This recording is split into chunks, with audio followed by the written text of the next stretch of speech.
Chapter number 1 introduction to corporate finance का full chapter में explanation लेने वाला हूं। सबसे पहले तो ये कितने मार्क्स का चैप्टर है।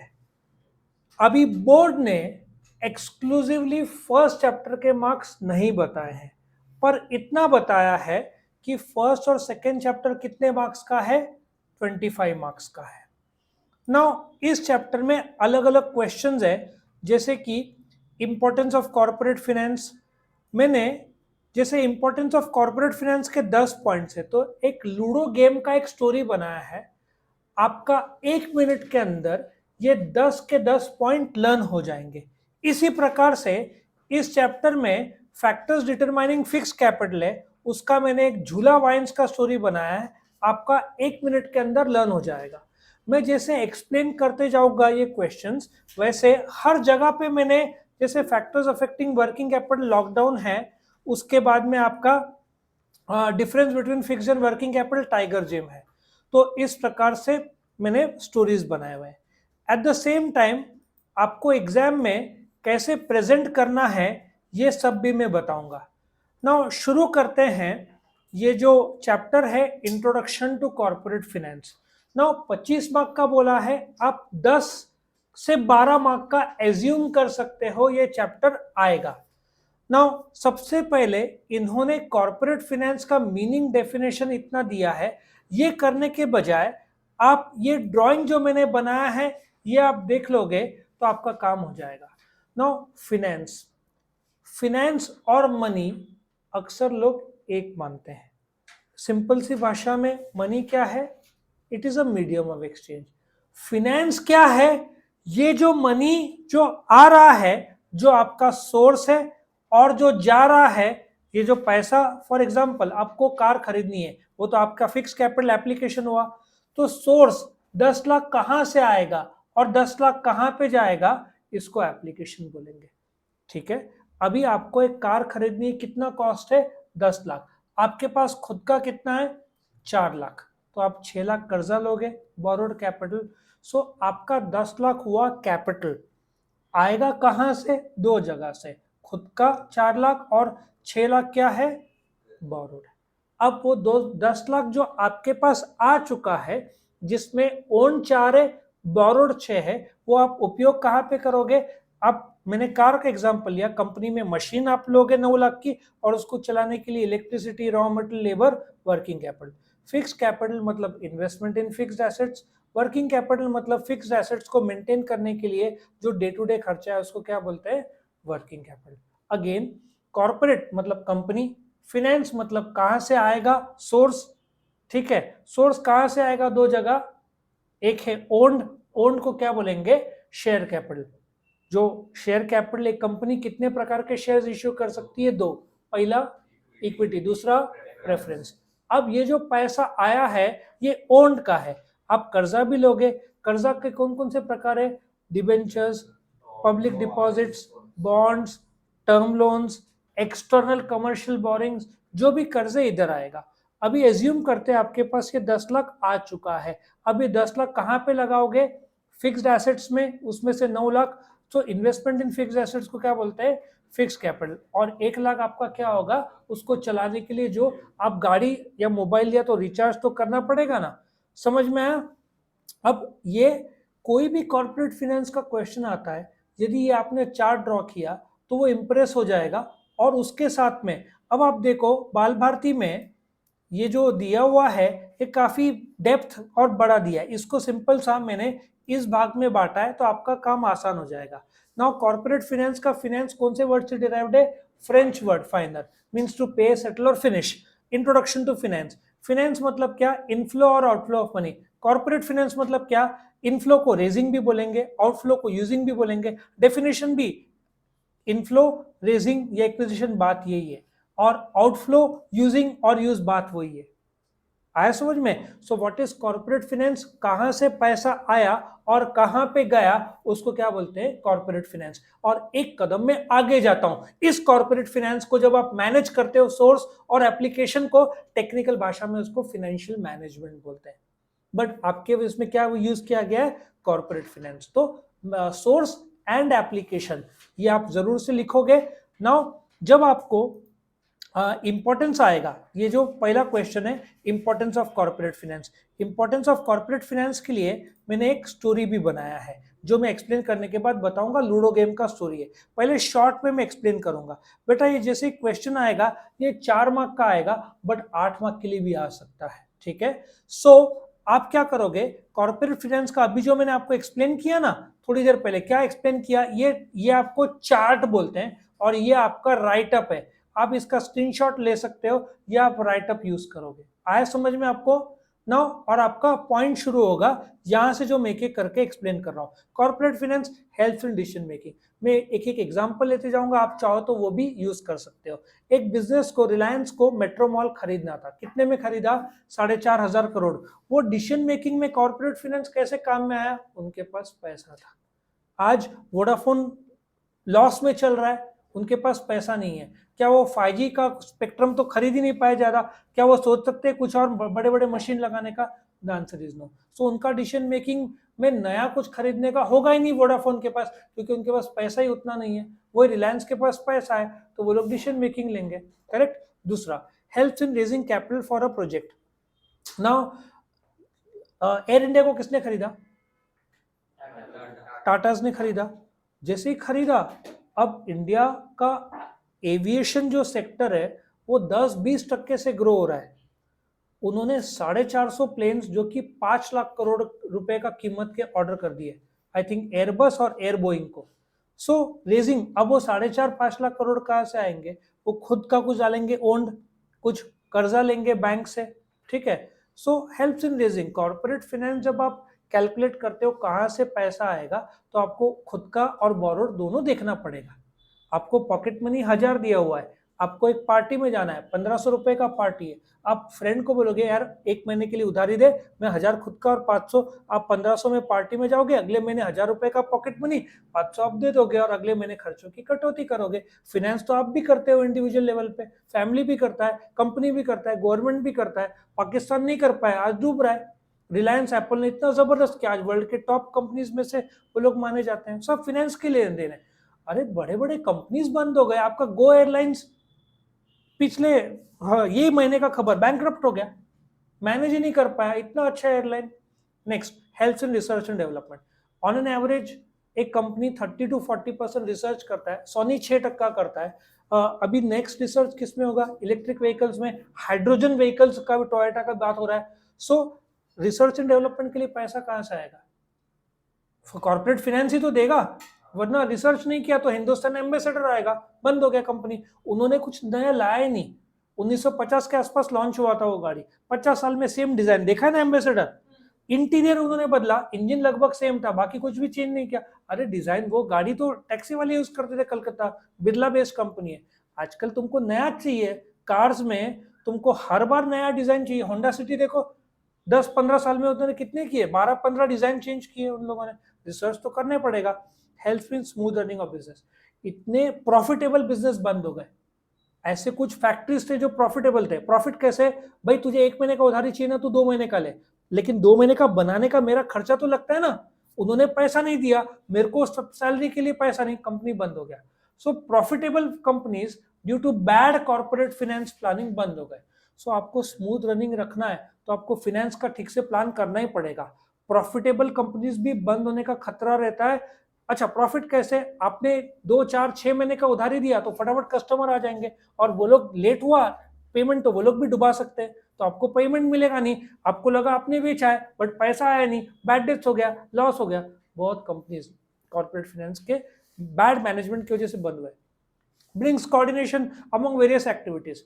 अच्छा लेट अस स्टार्ट। मार्केटिंग वाले बोलेंगे एप्पल, एप्पल का मैक वर्ल्ड वाइड 40% सेल कम हुआ, अब उनको डिस्काउंट देना पड़ेगा बेचने के लिए, तो वो लोग किसके पास आएंगे, फाइनेंस, कि भाई लाख रुपए का है 90 कर सकते हैं क्या, फाइनेंस कैलकुलेट करेंगे, कर सकते हैं। फिर वो लोग कभी भी ये सब जब डिस्काउंट देते हैं ना, पहले फाइनेंस वाले अप्रूव करते हैं, ऐसे कैसे डिस्काउंट दे देंगे, कंपनी को लॉस हो सकता है ना। अच्छा, मार्केटिंग वाले बोलेंगे इतना बेचना है।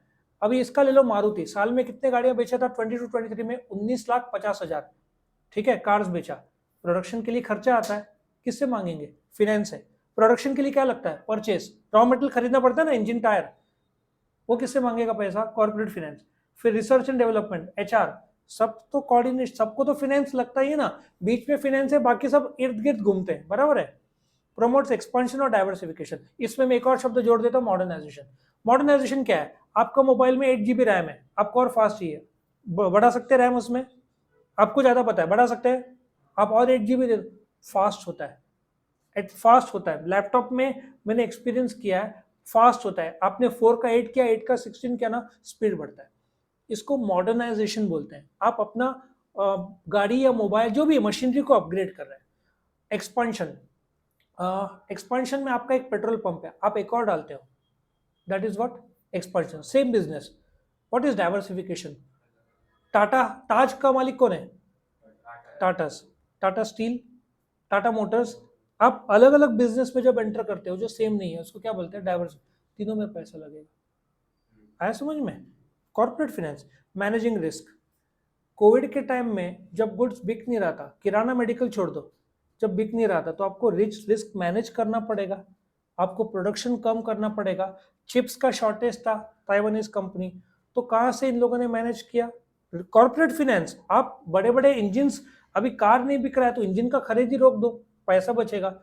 अच्छा, इतना गजब, रिलायंस कंपनी 2 लाख 2.5 लाख के लोग काम करते हैं, मेट्रो खरीदा ना, अभी मैंने न्यूज पढ़ा, कुछ लोग, कुछ 1-2 हजार लोग को वो लोग आउट कर रहे हैं, क्योंकि रिलायंस का भी रिटेल है, मेट्रो भी है, ठीक है, अब दोनों के एम्प्लॉय सरीखे हो जाएंगे ना, तो 1000-1500 लोग। सो सिंपल सी बात है, आप ज्यादा एम्प्लॉय को रखोगे, आपका कॉस्ट बढ़ता है, तो रिस्क कम करने के लिए, नहीं तो मेट्रो मॉल भी लॉस पे चला जाएगा, डीमार्ट के सामने मेट्रो टिकता नहीं है, तो इसलिए उन्होंने 1000-1500 एम्प्लॉयज कम किए ताकि रिस्क कम हो जाए, नहीं तो 1000 एम्प्लॉय को पगार तो देना पड़ेगा ना।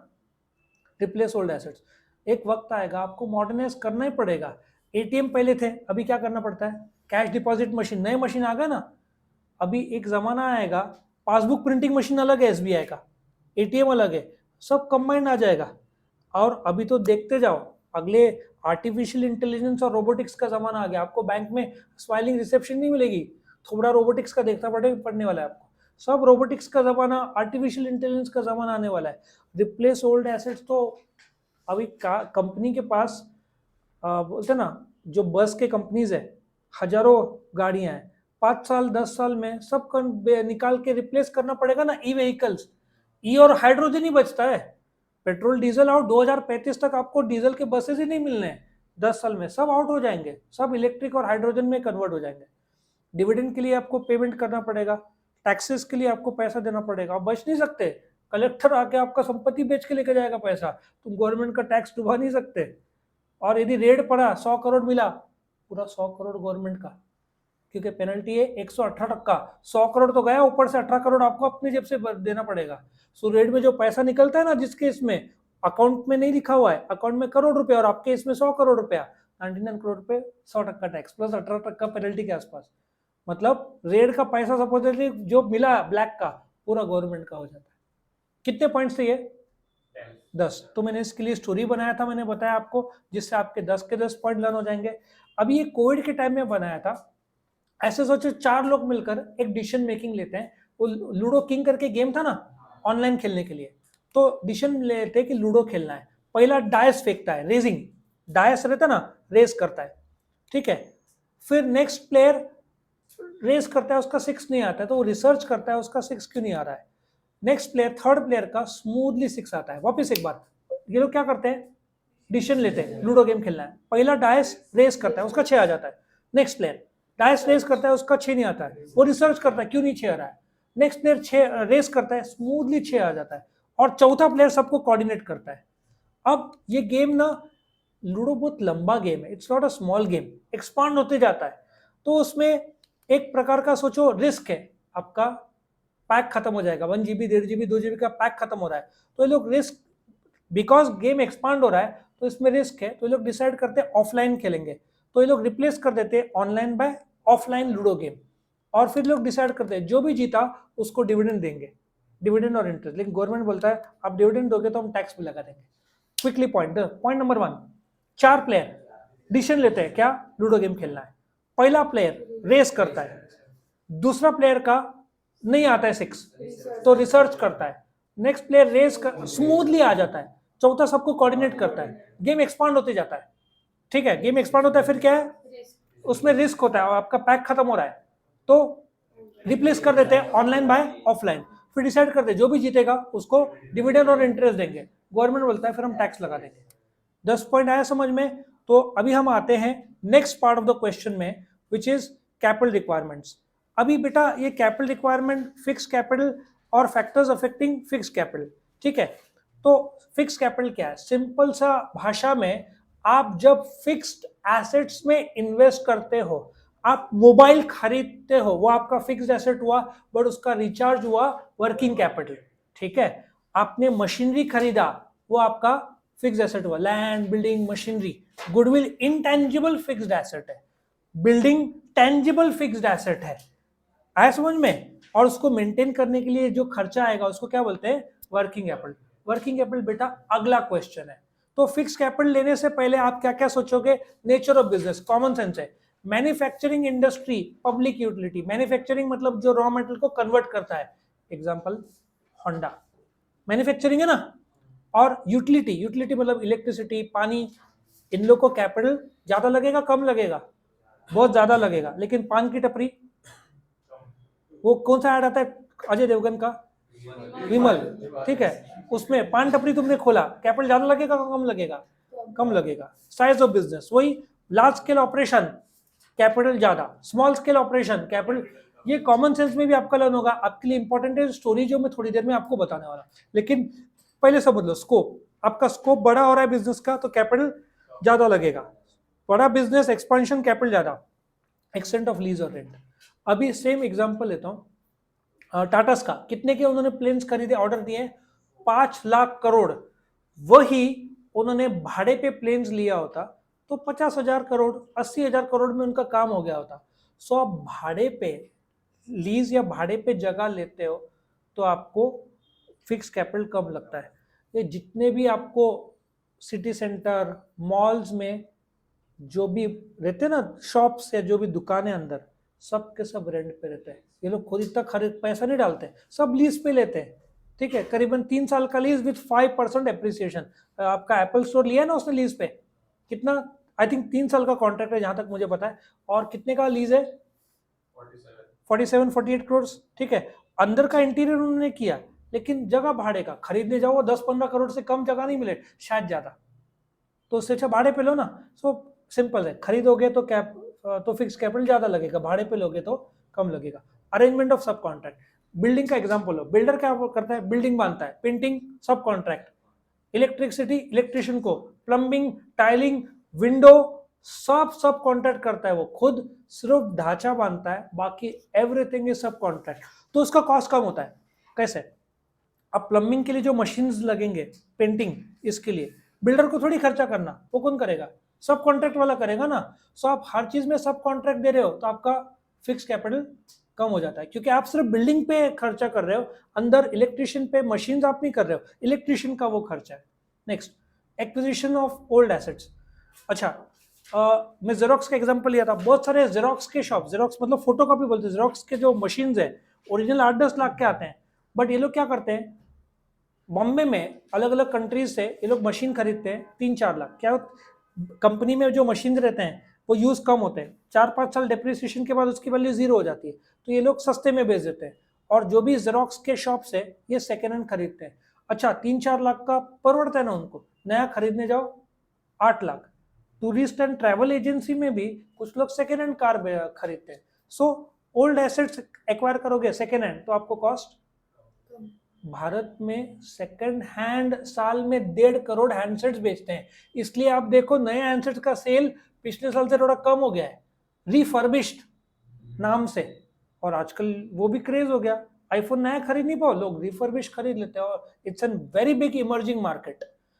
सेकेंड हैंड तुम्हारा तो कार्स का, कार देखो जो है ना, 2016 तक मार्केट टूटा फूटा था, ये ऐप लेकर आए ना, और अभी एक और ऐड आ रहा है आईपीएल में, कोई तो एक्टर्स है, कोई तो कर रहा है। तो सेकेंड हैंड कार मार्केट का भी गजब प्रॉफिट, उसमें प्रॉफिट है, रिस्क लेकिन है ना। और टाटा कौन सा ट्रू वैल्यू है तुझे पता होगा, टाटा मारुति का ट्रू वैल्यू। ये लोग क्या करते हैं, सेकेंड हैंड कार ले, खराब पार्टी ना निकालो, नया डालो, और अच्छा वैल्यू 6 महीने 1 साल का गारंटी वारंटी देते हैं, गारंटी नहीं, वारंटी देते। वारंटी में सिर्फ पार्ट रिप्लेस, गारंटी में कार रिप्लेस होता है। तो इनको गजब, तो इससे नए कार नहीं बिकते। आया समझ में? तो ओल्ड एसेट्स खरीदो तो आपका फिक्स कैपिटल कम, कंसेशन रेट आपको 25%, 50% डिस्काउंट में मिल रहा है, तो आपका फिक्स कैपिटल कॉस्ट कम। इंटरनेशनल कंडीशन यदि खराब है तो आप शायद ज़्यादा इन्वेस्ट करो, क्योंकि आपको लगता है बाद में मशीन नहीं मिलेगा। क्लासिक एग्जांपल, अपने जो वंदे एक्सप्रेस के जो ट्रेन है ना, 500 ट्रेन के ऑर्डर्स है, उसके व्हील्स कहाँ से आने वाले थे? यूक्रेन से आने वाले थे। यूक्रेन में वॉर हो गया, अब उन लोग को मजबूरी में चाइना से खरीदना पड़ रहा है। अब शायद इंडिया खुद बनाएगा व्हील्स, इंडिया से कहाँ से बन रहे थे? तो उल्टा कॉस्ट ज़्यादा पड़ता है, राइट? इंटरनेशनल कंडीशन खराब है तो इंडिया की बैंड बच गई इसकी वजह से। ट्रेंड इन इकोनॉमी, ट्रेंड बहुत ग्रोथ हो रहा है तो तुम्हारा फिक्स कैपिटल का लोड बढ़ेगा, क्योंकि तुम धड़ाधड़ फैक्ट्रीज डालोगे। पॉपुलेशन ट्रेंड तो बढ़ ही रहा है तो फिक्स कैपिटल तुमको ज्यादा लगेगा। होंडा का एक कंपनी था, एक factory, second, third, fourth factory, order ही इतना आ रहा है। टोयोटा का भी पहले एक था, अभी 2 है, फिर भी कम पड़ रहा होगा उनको। आपका जो अभी टोयोटा का कौन सा हाइब्रिड ना, कौन सा है, हाइराइडर, जाके चेक करना, 8 महीने का वेटिंग है। टोयोटा इनोवा का बीच में तो उन्होंने बुकिंग लेना ही बंद कर दिया था। तुम आओ बुक करने, पसंद आया बुक भी नहीं, बुकिंग अमाउंट भी नहीं लेंगे हम, इतना डिमांड है टोयोटा की गाड़ी, क्वालिटी। ठीक है। Consumer preference, again mobile phone manufacturing, mobile network providers, 250-300 companies हो गए मोबाइल के इंडिया में। Foxconn, Wistron, Pegatron. अभी विस्ट्रॉन है ना, विस्ट्रॉन में कुछ प्रॉब्लम आ रहा था, कुछ तो इंडिया के लेबर हो, विस्ट्रॉन ने बेच दिया, टाटा खरीद रहा है। और टाटा तैयारी कर रहा है आईफोन 15 का, आईफोन 15 टाटा बनाएगा। 3 कंपनीज बनाते हैं, फॉक्सकॉन, विस्ट्रॉन, पेगाट्रॉन। पहला कंपनी जो एप्पल इंडिया में बनाया विस्ट्रॉन, लेकिन उनका और लेबर का कुछ तो हुआ था, डिफरेंस ऑफ ओपिनियन या झगड़ा, 450 करोड़ का घाटा हुआ था उनको। और दूसरे भी प्रॉब्लम सप्लाई चेन के आ रहे, तो विस्ट्रॉन ने अपना प्लांट बेच दिया, आई थिंक गुजरात में, तो टाटाज ने वो ले लिया। अब मस्त आईफोन 15 अपना टाटाज बनाएगा, विस्ट्रॉन की फैक्ट्री है। सो और आईफोन का तो क्रेज है ही इंडिया में, तो कंज्यूमर प्रेफरेंस है तो उनका, अरे 24 घंटे चल रहे फैक्ट्री, क्योंकि 1% सिर्फ इंडिया में बनता था वर्ल्ड वाइड एप्पल का प्रोडक्शन, अभी 55,000 करोड़, 7% बन रहा है इंडिया में। सो कंज्यूमर प्रेफरेंस आईफोन है तो बनाया नहीं है, तो तुमको इन्वेस्टमेंट ज़्यादा लगेगा। कंपटीशन फैक्टर, भाई कंपटीशन में अभी ई व्हीकल ले लो, अभी कौन है नंबर 1? टाटा नेक्सॉन। लेकिन भाई दूसरे उतर रहे ना, महिंद्रा भी मजबूती से XUV 400 भी लाया ना, और हर कोई ला रहा है अभी। तो आप, ठीक है, टाटा नेक्सॉन के लिए 1 महीना में रुकूंगा, 2 महीना, बट उन्होंने बोला 8 महीना वेटिंग, तो मैं क्या करूंगा? इमरजेंसी, मजबूरी, दूसरा ले लूंगा। तो यदि कंपटीशन बहुत ज्यादा है तो आप एक और फैक्टर डालोगे, ताकि आप वेटिंग करने की वजह से लोग शिफ्ट ना कर जाए। अभी इसका ले लो, एथर गाड़ी, एथर का बहुत सारा वेटिंग है, यदि है तो लोग क्या करेंगे? ओला खरीद लेंगे, लोग थोड़ी रुकेंगे, वही बैटरी उतना चार्ज दे रहा है उसके आसपास, लोग शिफ्ट कर जाएंगे। लोग आजकल नहीं रुकते, हमारे टाइम रुकते थे, मजबूरी था, इतना नहीं था। आज ऑल्टरनेटिव्स तुम्हारे पास बहुत अच्छे। कितने पॉइंट्स हुए? 12। इसका मैंने एक स्टोरी बनाया, लेट अस इवैल्यूएट, इंपॉर्टेंस तो मैंने बता दिया। इसका मैंने झूला वाइन्स बनाया था। बाय द वे, नासिक में 90% इंडिया का वाइन बनता है। आधे वाइन के कंपनीज नासिक में, नंबर 1 इंडिया का वाइन मेकर सुला वाइन्स है, उसका ही नाम पर मैंने एक झूला वाइन्स बनाया। अभी बात बताओ, झूला वाइन्स कहाँ मिलेगा? वाइन्स हमेशा जहाँ ग्रेप्स है उसके बाजू में, नेचर के बाजू में मिलेगा। सो मैंने नासिक का नेचर में एक बिजनेस शुरू किया, झूला वाइन्स। ठीक है, हमारे बॉटल का साइज इतना बड़ा है, अभी झूला वाइन्स है। ऐसा सोचो, इमेजिन करो, तुमने एक फैक्ट्री शुरू किया झूला वाइन जो कि नेचर में है, और उस फैक्ट्री के अंदर लोग वाइन पीने भी आ सकते हैं ना, टेस्टिंग वो सब रहता है। तो आपने इतना बड़ा बॉटल का साइज इतना बड़ा रखा कि ग्लास के बजाय आप ड्रम में देते हैं, और साथ में जो तुम्हारा चकना है वो इतना बड़ा देते हैं, प्लेट के बजाय किस में देते हैं? बाल्टी। स्कोप बहुत ज्यादा है। सो पॉइंट नंबर 1 क्या बताओ? आपने कहां पे शुरू किया? नेचर में। और साइज ऑफ ग्लास इतना बड़ा है ड्रम के तौर पर, और स्कोप ऑफ चकना इतना बड़ा है कि बाल्टी में दे रहे हैं। अब क्या हुआ, आपका जो फैक्ट्री है उसके सामने एक जमीन है अंगूर का, या जहां पे अंगूर ग्रो होता है, वो आपने खरीदा नहीं है, वो आपने लीज या रेंट पे लिया है। अंगूर उग रहे हैं वहां पे, ठीक है ना, जनवरी टू फरवरी, मई तक टाइम रहता है, मेन सीजन। जैसे ही वहां से अंगूर आते हैं, आपने कलेक्ट करने के लिए अंगूर वहां से निकाल के फैक्ट्री में लेके आने के लिए 5 लोग को सब कॉन्ट्रैक्ट दिया है। लॉजिक समझ में आया? पॉइंट नंबर 1, आपने झूला वाइन्स कहां पे शुरू किया? नेचर में। फिर साइज ऑफ ग्लास बहुत बड़ा है, और आपका स्कोप ऑफ प्लेट वो आप किस में बाल्टी में दे रहे हो। फिर फैक्ट्री के सामने जमीन है, आपने किस पे लिया है, लीज पे लिया है। फिर उस अंगूर कलेक्ट करके फैक्ट्री में लाने के लिए कौन, 5 जन को सब कॉन्ट्रैक्ट दिया है, वो लोग लेके आते हैं और आप टेक्नोलॉजी यूज करके अलग अलग रंगों के वाइन बनाते हैं। अब वाइन की खुशबू से मशीन नवी हो जाती है, तो आप और भी पुराने ओल्ड एसेट्स खरीदते हो ताकि और भी वाइन बना सको, क्योंकि रिसर्च बोलता है 60% वाइन औरतें कंज्यूम करते हैं। 60% वाइन इंडिया में आर कंज्यूम्ड बाय वीमेन। मर्द लोग को बियर और थोड़े हैवी विस्की जो आते हैं ना वो चाहिए, वाइन में आदमी लोग कम, औरतें इसमें ज्यादा है, और अर्निंग पोटेंशियल बढ़ रहा है तो वाइन का डिमांड। अब तक औरतें छुप छुप के पीते थे, अभी नॉर्मल, अभी पी रहे तो ऑल राइट, कोई इतना इतना नहीं रहा कि यार औरतें भी पी रही। इट हैज बिकम, बॉम्बे में तो हर कोई पीता है, ठीक है, सिर्फ सुट्टा चुप के पीते हैं अभी भी। Next, acquisition of old assets, खुशबू आ जाता है वाइन से तो मशीन नहीं हो जाते हैं। फिर तुम बोलते यार ये तो बहुत अच्छा, मशीन भी चल रहा है, तुम और भी ज्यादा मशीन खरीदते हो कंसेशनल रेट। अब तुम क्या करते हो, चलो पॉइंट नंबर 1 क्या था फटाफट। नेचर में तुम शुरू करते हो झूला वाइन्स, उसका साइज ऑफ ग्लास बहुत बड़ा है ड्रम की तरह, स्कोप ऑफ जो भी है बाल्टी। तुमने सामने वाले जमीन में क्या लिया, लीज पे लिया, सब कॉन्ट्रैक्ट दिया, 5 अंगूर आके टेक्नोलॉजी से बनाया, वाइन की खुशबू से मशीन नवा हो जाता है, ओल्ड एसेट्स एक्वायर किया, और भी ओल्ड एसेट्स एक्वायर किया एट कंसेशनल रेट। अब तुमने इंटरनेशनल लेवल पे एक वाइन लॉन्च किया, संतरा आता ना कुछ, संतरा लॉन्च किया और वो ट्रेंडिंग बन गया इंटरनेशनल लेवल पे, और कंज्यूमर वाइन के बजाय अभी संतरा मांगने लग गए, और अमेरिका सोचते हैं कि अभी इंडिया से संतरा के साथ कंपटीशन करना पड़ेगा। चलो पॉइंट नंबर 1 नेचर में है, okay. Point number 2 size of glass, point number 3 scope of the क्या बोले बाल्टी, उसके बाद लीज रेंट, वो 5 लोग को सब कॉन्ट्रैक्ट दिया, आखिर कैसे बनाया, टेक्नोलॉजी से, मशीन की खुशबू से फ्रेश हो जाता है, ओल्ड एसेट एक्वायर किया, कंसेशन में एक्वायर किया, फिर तुमने इंटरनेशनल लेवल पे एक नया प्रोडक्ट लॉन्च किया, झूला संतरा, ठीक है, वो ट्रेंडिंग हो गया, कंज्यूमर प्रेफरेंस करने लग गए, और लास्ट में अमेरिका ने सोचा कंपटीशन करते हैं। अभी नेक्स्ट है आपका वर्किंग कैपिटल। फॉर एग्जांपल आपने कार खरीदा, आपको क्या लगेगा, पेट्रोल। आपने मोबाइल खरीदा, रिचार्ज। सो फिक्स्ड एसेट को मेंटेन करने के लिए जो खर्चा आपको लगता है उसको क्या बोलते हैं, वर्किंग कैपिटल। उसके 2 पार्ट्स में बताऊंगा, it is the capital required for day to day running of the business, और एक और टेक्निकल डेफिनेशन है, इन्वेस्टमेंट इन करंट एसेट्स को भी वर्किंग कैपिटल बोलते हैं, ठीक है। अभी आप क्या कर सकते हो, यहाँ पे एक एक करके, नेचर ऑफ बिजनेस, मैन्युफैक्चरिंग को वर्किंग कैपिटल ज्यादा लगेगा, छोटे बिजनेस को, किराना शॉप को कम लगेगा। साइज ऑफ बिजनेस, वही बड़ा बिजनेस जिसका टर्नओवर ज्यादा है ज्यादा, छोटा बिजनेस को कम। Volume of sales, common sense बताओ, जिसका सेल ज्यादा है उसको वर्किंग कैपिटल ज्यादा, जिसका सेल कम है उसका कम। प्रोडक्शन साइकिल, प्रोडक्शन साइकिल वो टाइम फ्रेम है जो लगता है आपको प्रोडक्ट बनाने में, एरोप्लेन बनाने को ज्यादा टाइम लगेगा तो वर्किंग कैपिटल ज्यादा लगेगा। आपका जो होंडा गाड़ियां है या हीरो बाइक्स, एक एक मिनट कुछ सेकंड्स में लोग गाड़ियां बनाते हैं, तो working capital compare to that aeroplane थोड़ा कम लगेगा। या कोई भी छोटा प्रोडक्ट लेना, तुम पापड़ बना रहे हो, उसमें वर्किंग कैपिटल कम लगेगा। नेक्स्ट, बिजनेस साइकिल, बिजनेस कभी ऊपर रहता है कभी नीचे रहता है। बिजनेस यदि ऊपर है, ग्रोथ या बूम बोलते हैं, तो वर्किंग कैपिटल ज्यादा लगेगा क्योंकि आपको कुछ ज्यादा बनाना है। बिजनेस स्लो चल रहा है, स्टॉक नहीं बिक रहा है, तो आप नया नहीं बनाओगे तो वर्किंग कैपिटल कम लगेगा। टर्म्स ऑफ परचेज, मैंने कैश में खरीदा, पेट्रोल पंप वाले पहले पैसा बेचते हैं फिर पेट्रोल आता है, तो वर्किंग कैपिटल ज्यादा लगता है। और मैंने उधारी ज्यादा दिया तो मेरा वर्किंग कैपिटल का लोड बढ़ता है, क्योंकि मैंने तो कुछ बना लिया है, पैसा 2 महीने बाद आएगा, 2 महीने का पगार तो देना पड़ेगा।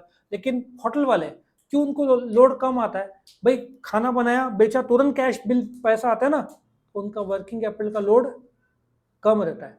और तुमने उधारी दिया तो तुम्हारा वर्किंग कैपिटल का लोड बढ़ेगा, क्योंकि तुमने बनाने का खर्चा अभी तक वसूल नहीं हुआ है, 2 महीने बाद देने वाला है वो।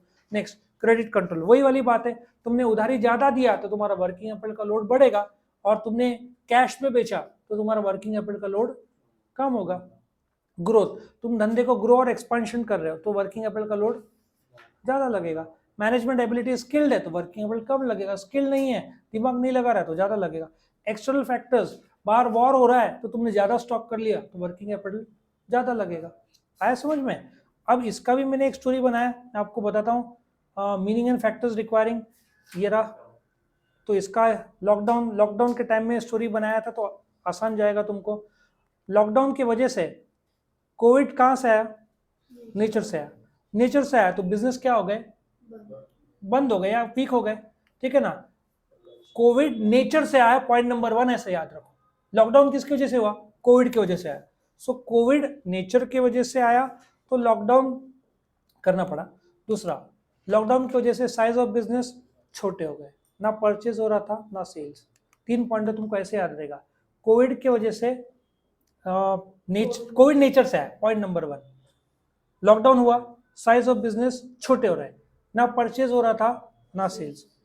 अच्छा, सेल्स में भी आप बोल सकते हो वॉल्यूम ऑफ सेल्स 40% पे आ गया, 4 पॉइंट, ठीक है।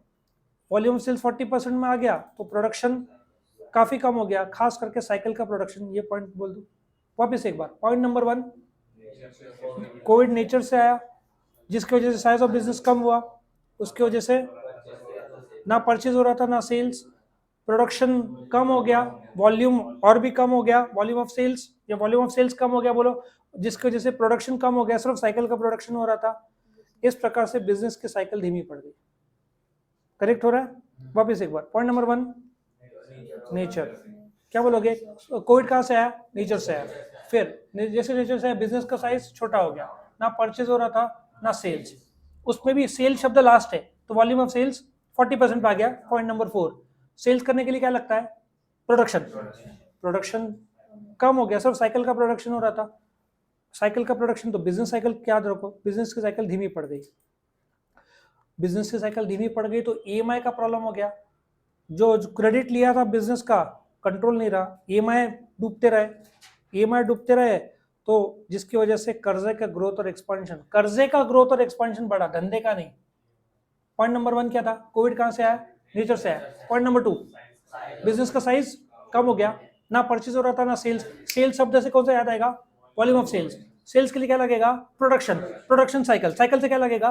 Business cycle. देखो, एक से दूसरा जोड़ सकते हो। और फिर बिजनेस साइकिल हुआ, बिजनेस साइकिल वीक हो गया तो उधारी बढ़ते गया, क्रेडिट का ग्रोथ और एक्सपेंशन हो गया, ऐसे भी सोचो। या क्रेडिट तुम्हारा ईएमआई बढ़ते नहीं गए, धन कर्जे का ग्रोथ और एक्सपेंशन हो गया।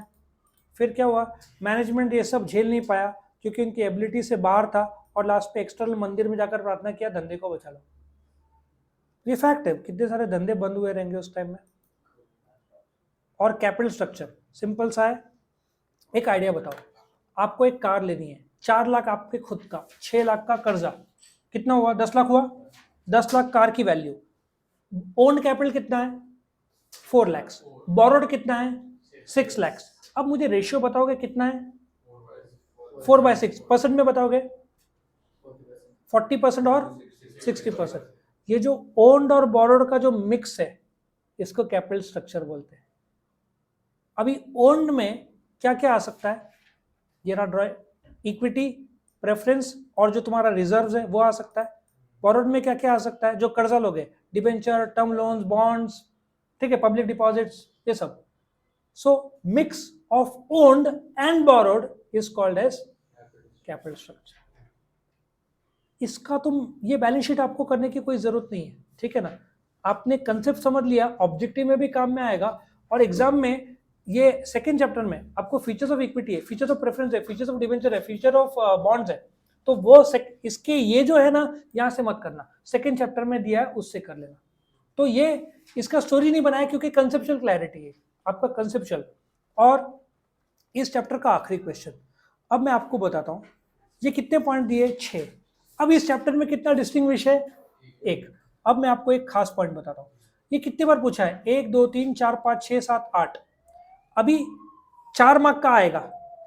ये चैप्टर में एक ही डिस्टिंग्विश है, तो मेरा एडवाइस है आपको 95 98 लाना है तो ये जो 11 पॉइंट्स मैंने बनाए आप इससे करना। वो 6 पॉइंट में आपको हो सकता है 4 में से 4 ना दे, 3 दे, 3.5 दे, बट आप 10-11 पॉइंट लिखोगे तो आपको फुल 4 देगा। और एक और खास बात, ये 11 पॉइंट्स का भी मैंने एक स्टोरी बनाया तो आपको इजी जाएगा। व्हाट इज कैपिटल स्ट्रक्चर से आगे देखो, मैंने एक स्टोरी बनाया टाइगर जिप। मैं अभी आपको एक्सप्लेन करता हूँ, फिर हम ये डिस्टिंग्विश लिखेंगे, फिर स्टोरी बता रहा हूँ। अभी फीचर्स ऑलरेडी मैं बता चुका हूँ, अभी शॉर्ट पे बताओ, फिक्स कैपिटल क्या है? Investment in fixed assets is called investment in fixed asset is called fixed capital. अच्छा, उस फिक्स्ड एसेट्स को मेंटेन करने के लिए जो पैसा लगता है उसको क्या बोलते हैं? Working capital. या एक और, इन्वेस्टमेंट इन करंट एसेट्स को भी वर्किंग कैपिटल बोलते हैं। या the capital required for day to day running of the business is also called working capital.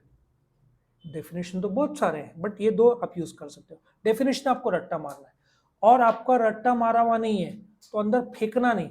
Hoagland नाम है, ऐसे कुछ मत लिखना अंदर, अपने शब्दों का और हॉगलैंड लिख दिया।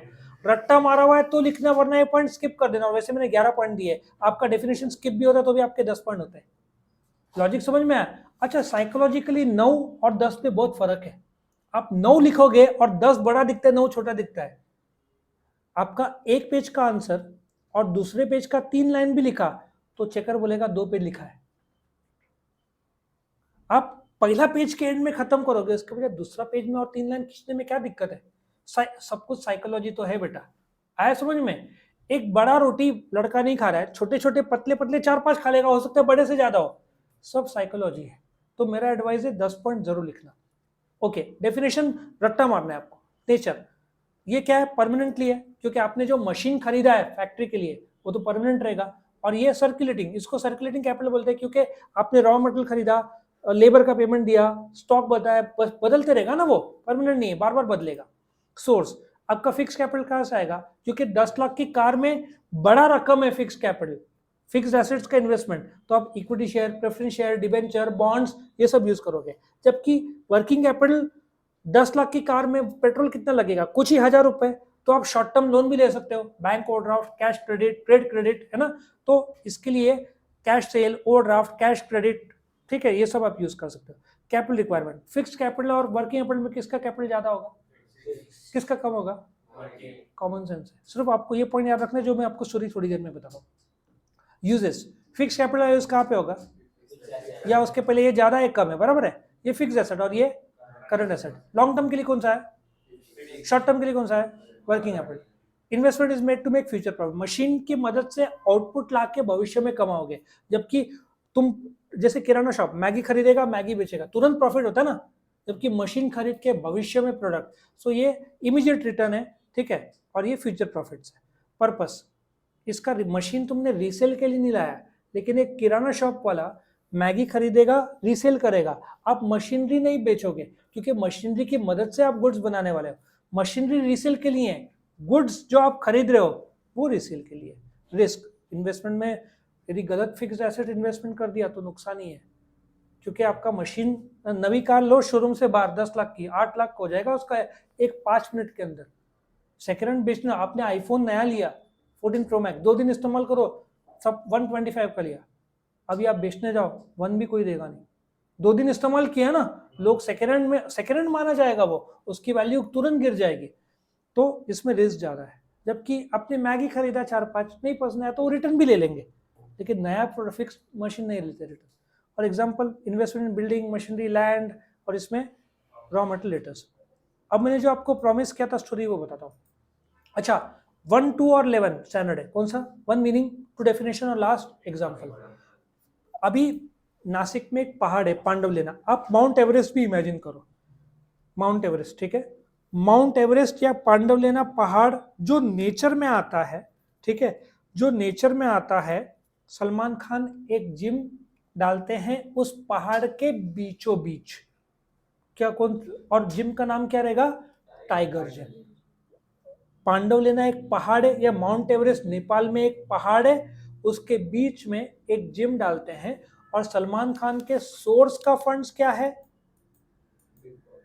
सोर्स ऑफ कैपिटल क्या है? Big boss. कितना आसान है।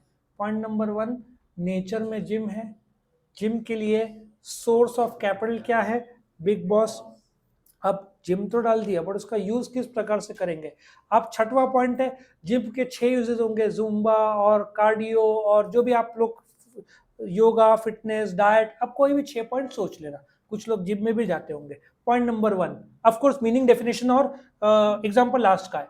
स्टोरी का पॉइंट नंबर 1, जिम कहां पे डाला है? पहाड़ के बीच में, नेचर में, उसके लिए क्या लगेगा? पैसा। सलमान खान का सोर्स ऑफ कैपिटल क्या है? Big boss. जिम डाला तो उसका यूज क्या है? 6 प्रकार की यूजेस है। आप कोई भी 6 कार्डियो वो जो भी बोलो। अब सोचो क्लाइंट्स या कस्टमर आना शुरू हो जाएंगे। जैसे लोग आएंगे, ठीक है, एक लेडी आती है और बोलती है कि मेरा ऑब्जेक्टिव स्लिम होना है, ठीक है, और वो बोलती है कि मेरा ऑब्जेक्टिव स्लिम होना है और वो भी 8 महीने में। क्यों? क्योंकि उसका पर्पस है उसकी शादी आफ्टर 9 मंथ्स है। अब सलमान खान बोलता है ऑलरेडी इतनी दुबली है और भी पतली हो जाएगी, इसमें रिस्क है भाई, इम्यूनिटी कम और दूसरे रिस्क जो भी आते हैं। Let us revise. One meaning, two definition, last example. Story का पॉइंट नंबर 1, जिम कहाँ पे? पहाड़ के बीच में, नेचर में। सलमान खान के सोर्स ऑफ कैपिटल क्या है? बिग बॉस है। फिर शुरू कर रहे हैं तो यूज किस हिसाब से? Zumba and so on 6। एक लेडी आती है, क्या बोलती है? मेरा ऑब्जेक्टिव है मुझे स्लिम होना, मेरा टाइम फ्रेम 8 मंथ्स, क्योंकि 9 मंथ के बाद मेरा पर्पस है शादी, ठीक है। सलमान खान बोलता है कि भाई ऑलरेडी इतनी दुबली है, इसमें रिस्क है और भी पतली हो जाएगी तो कैसे चलेगा, और ऑफ कोर्स लास्ट का एग्जांपल है। तो इस प्रकार से आपने ये पूरा खत्म होता है। इसका फुल चैप्टर एक्सरसाइज में अलग वीडियो में बनाऊंगा।